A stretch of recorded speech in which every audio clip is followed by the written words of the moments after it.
ఒకసారి డెఫినెట్ గా మీ పోరాటం ఏంది 2018 ఈ పేపర్ లీక్ తర్వాత ఏంటంటే అందరూ తెలంగాణ రాష్ట్ర వ్యాప్తంగా మాలాంటి వాళ్ళు జర్నలిస్టులు కావచ్చు అనేక మంది చూస్తూనే ఉన్నారు. ఇక్కడ విషయం ఏంటంటే సార్, ఒక వ్యక్తి అంటే చాలా వరకు రాజకీయాలకు సంబంధం లేకుండా ఉద్యమాలు చేయడం అన్నీ ఒకే ఎత్తు అయితే సడన్ గా నేను ఒక ప్రజాప్రతినిధిగా అవుతా అని చెప్పి రావడం అనేది వెనుక ప్రోద్బలం ఏంది? బీఆర్ఎస్ పార్టీ, కాంగ్రెస్ పార్టీ ఎక్కుపెట్టిన బలమా? అంటే ఏది, ఎవరు ఎక్కుపెట్టారు మిమ్మల్ని? ఆ 3 పార్టీలు కాకుండా విద్యార్థులు ఎక్కువ పెట్టాను నన్ను. వాస్తవంగా 27వ తారీఖు నాడు ఎన్నికల సంబంధించి అనౌన్స్మెంట్ వస్తే నేను వాస్తవంగా పోటీ చేయాలనుకుంటే 6 నెలల ముందే ఎన్నికల ప్రక్రియలో పాల్గొని పేర్లు నమోదు చేసి ఇవన్నీ చేసేవాడిని. వాస్తవంగా పోటీ చేయాలనే ఉద్దేశం కూడా నాకేం లేకుండా 27వ తారీఖు నాడు ఎన్నికలకు సంబంధించిన అనౌన్స్మెంట్ వస్తే 25న నేను నిర్ణయం తీసుకున్నాను.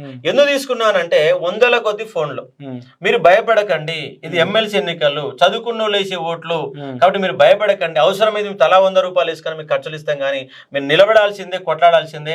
అక్కడ ప్రధాన పార్టీలు ఎవ్వరు కూడా అర్హత లేదు, కనీసం వాళ్ళకి మాట్లాడే స్థైర్యం లేదు, సబ్జెక్టు కూడా తెలియదు.